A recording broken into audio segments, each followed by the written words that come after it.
I never thought of anything could come from this day, or rather sunny day. I filled up the trash bin next to my street with the garbage that had been filing onto my home.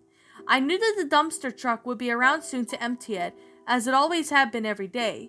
Seeing as I had nothing else to do for the morning, I decided that it would be a proper time to go for a quick 5-minute jog to next to the block downtown.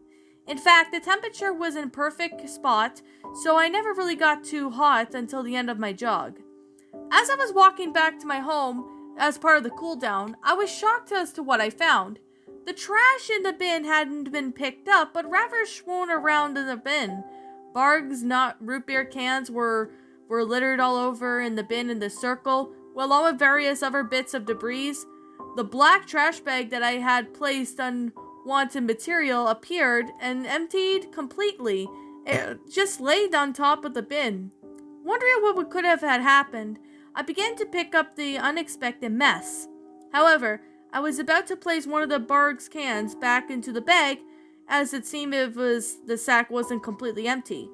I curiosity peered in to find an old SNES cartridge. I didn't remember throwing out something like that recently.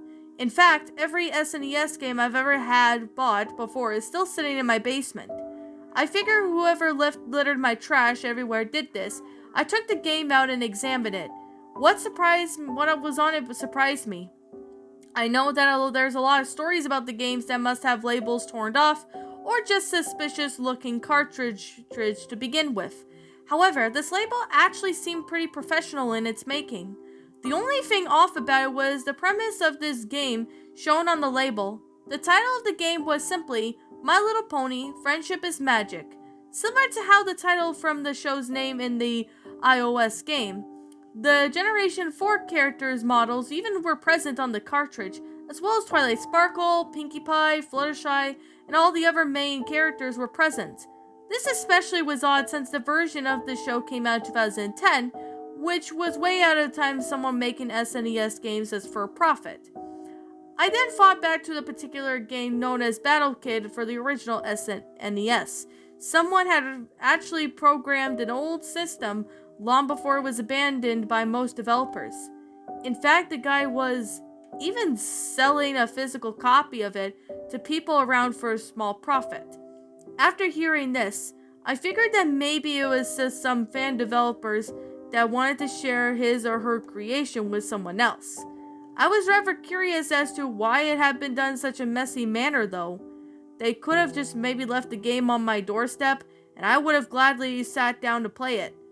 I was beginning to walk back to my home when I noticed something on the back of the cartridge didn't feel smooth as it should have been.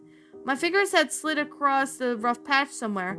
I flipped this supposed game over and noticed one piece of the tape on the back was gone, and a black marker almost seeming as if it was the new times of the Roman font. It read, "I'm sharing the magic, TS. TS. Those were the same initials of those of Tara Strong, the voice actor for who is Twilight Sparkle within the game that this is based on. I thought it was cool that whoever made this had gotten on the approval of one of the awesome voice actors as well.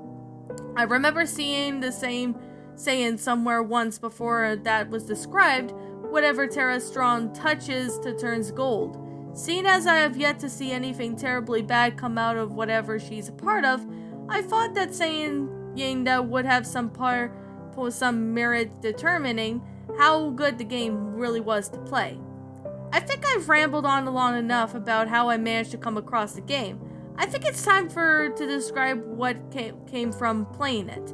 When I first booted it up, I was surprised to see that the 16-bit sprites within the game actually closely resembled what the main 6 ponies to show what it looked like.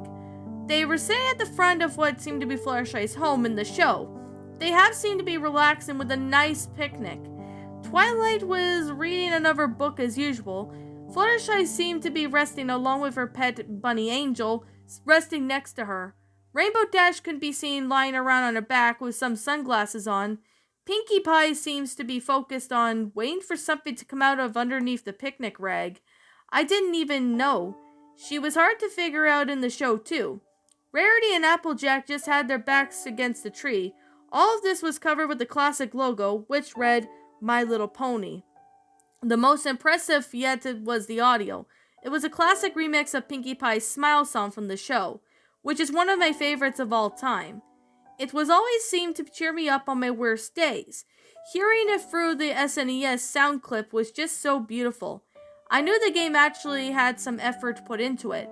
After I was getting over the beauty of the smile track, I pressed start to start the game.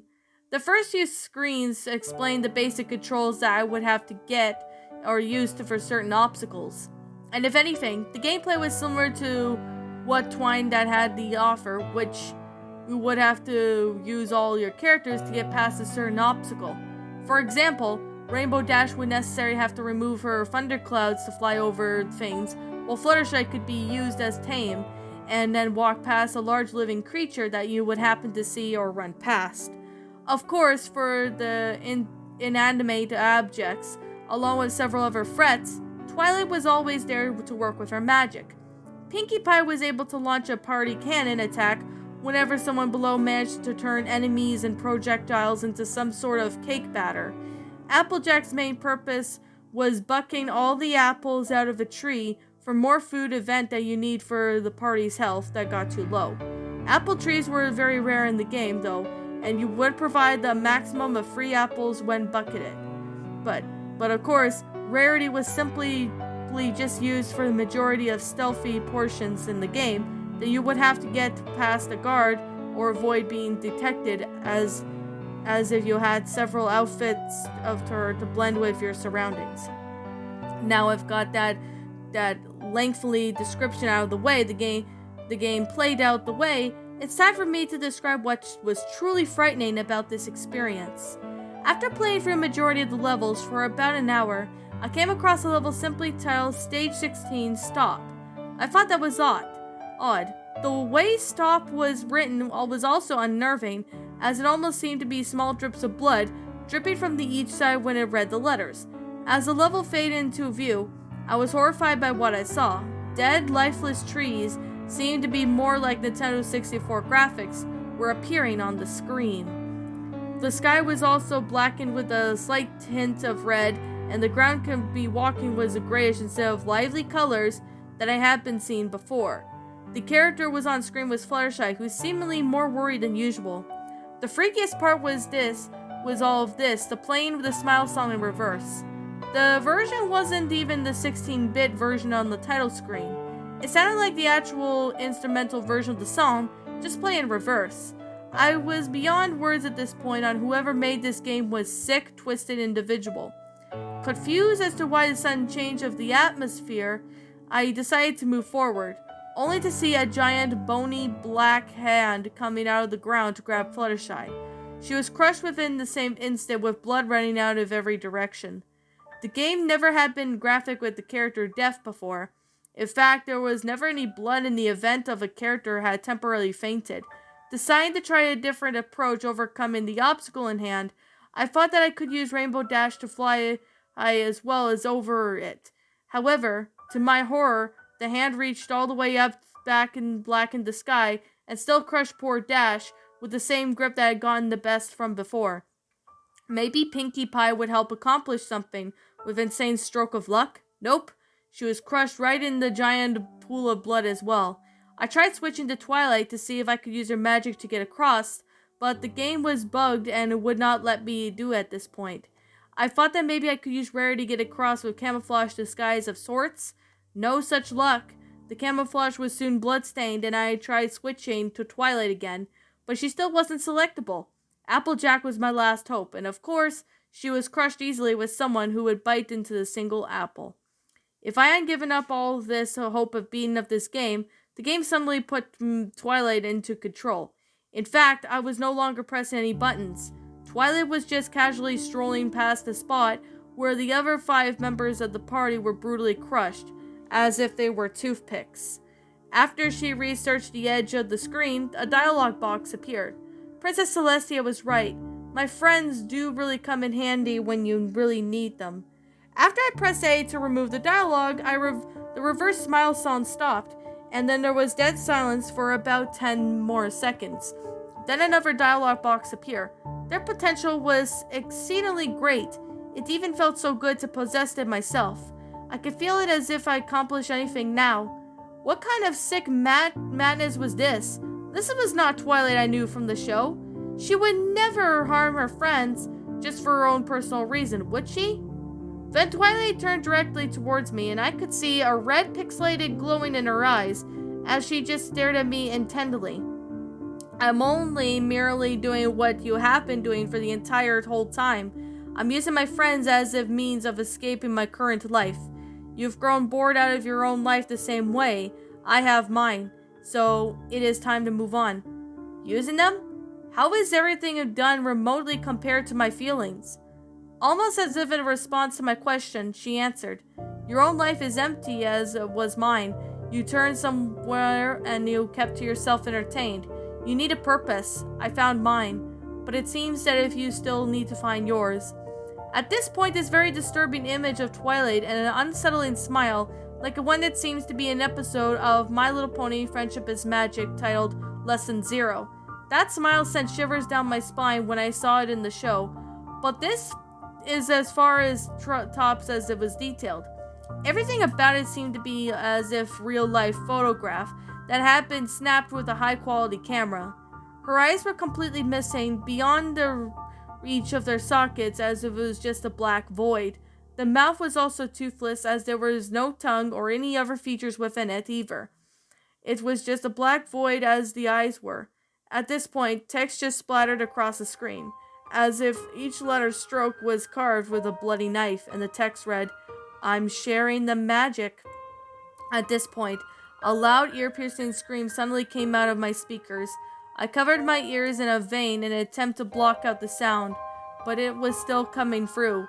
I fumbled with the power button on the SNES for a few seconds, and the sound finally stopped as the game was shut off. I ejected the game cartridge that I left sitting on the kitchen table.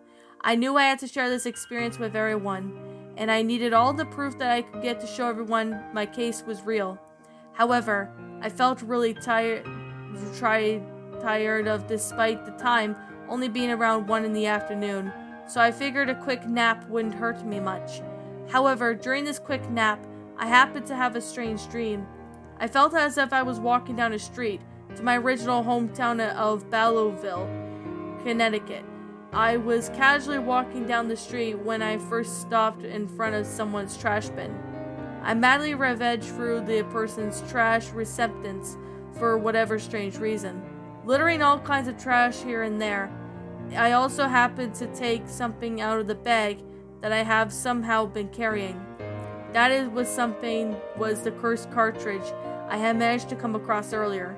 So far, the front of the label looked normal, but when it mutated into the shape of a frightening image of Twilight that I described earlier, scared to even look at it more than a few seconds, I dropped the cartridge and ran away from the residence as fast as I could. When I woke up from this dream, I was relieved that I was still in my home. However, the oddest part of it was looking at my kitchen table and noticing that the game was missing. I could have sworn I put that game on the table. I was madly searching around my house for the game. I got frustrated and knew that it was my futile just to try to search for that game when I was getting more and more stressed out every minute. So I decided to take a break and check my email. My mother had sent me an email detailing the strange incident that happened into her home that morning. Someone had gone and messed up with the trash just like what was done earlier. She made no mention of the game though. However, I knew she probably thought the game was just some more garbage as she wasn't very interested in gaming to begin with. I didn't bother even asking her about it, that would be a weird question coming straight out of a field at time. Plus, there was a slight fact that what I had dreamed was actually what I had done. I don't know where the game is right now. Maybe it finally got hauled off of the dump somewhere where it belongs. Maybe my mother got a crazy idea to actually play it now, as she had to suffer the same torment that I did while involuntarily passing it on to someone else. Wherever it is, be careful. When you're playing it, if that Twilight has enough power to control people's actions in the real world, then who knows what she'll be capable of doing soon. And that, my little pretties, was My Little Pony SNES, a lost My Little Pony game. My final thoughts on this story. All right. I'm going to be 100% completely honest. This actually was not too bad. Not a bad gaming pasta, to be honest. So I did notice that there was like a few issues with it. But first, I'm just gonna start off with the main beginning. Now, I do like how the beginning of the story was, gradually built up. The build up of how the cartridge was, found. It's a really good build up.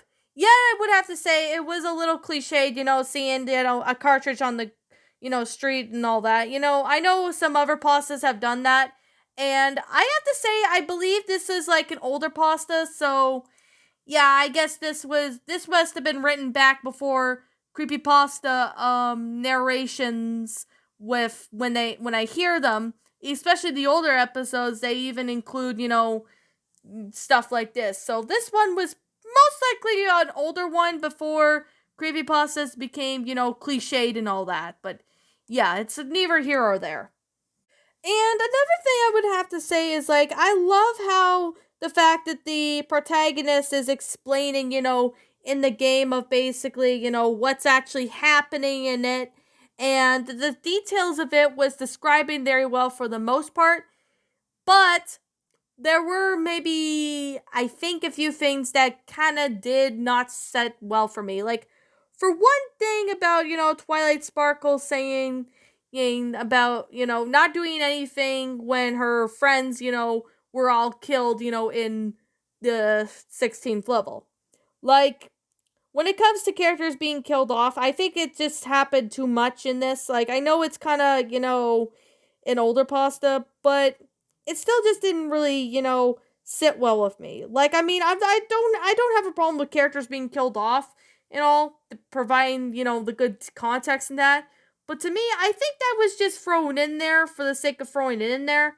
But there's also, I think, a few other things that really just didn't sit well with me. One of them being the grammar of the story was not the best because I mean, there were parts of the story that was a bit hard to read, which is kind of why which is the main reason why I stuttered a lot because, the grammar was not that great. Like I mean, the grammar does need to be fixed up. It's not perfect, but it was at least readable to most of the time. And the fact about the concept of this whole story was actually pretty good, except for the cliche of the person finding the cartridge in the trash. Like, I know I said, finding a cartridge anywhere, in trash, street, or anything like that. I know that is cliched because plenty of other pastas have done that. I will have to say this is like an older story. Like, this was, an older story that was written, I guess 2012 or something. So I'm kind of willing to give it like a pass on that. But another part and another issue of the story I would have to sit here and say that I did find out recently was the spooky part when it got to the game. Like, although the concept was built up at certain parts, but when the spooky parts were in this pasta, I mean, it just didn't, there wasn't really good build up with the spooky parts. Like, that's just my personal opinion. I didn't really think that, it built up the scary part that well. And another thing I would want to point out was the blood and the gore cliches that were in this story. So that was kind of one of the reasons why I didn't really care for the story, a whole lot was because of that. If you could get what I mean. Like, this is on the Subordinary Gamers Wiki if you guys want to check out the story. I know there's other people that did narrations of this, so you could go ahead and watch them if you like. Like, I know that sometimes when it comes to, writing lost gaming pastas, I know they're not really the easiest thing to do, but, there wasn't really much build up to it when it came to, adding the blood and gore in this gaming pasta. I mean, like, it kind of, did have potential of building up, but it didn't really build up too well, which is kind of hence the reason why I wasn't really, not that crazy on the whole concept near the spooky parts of the story. Like, if the author were to manage to build it up, a really good build up and make it, more better at that point, then the story would get a higher rating than what I'm going to give it.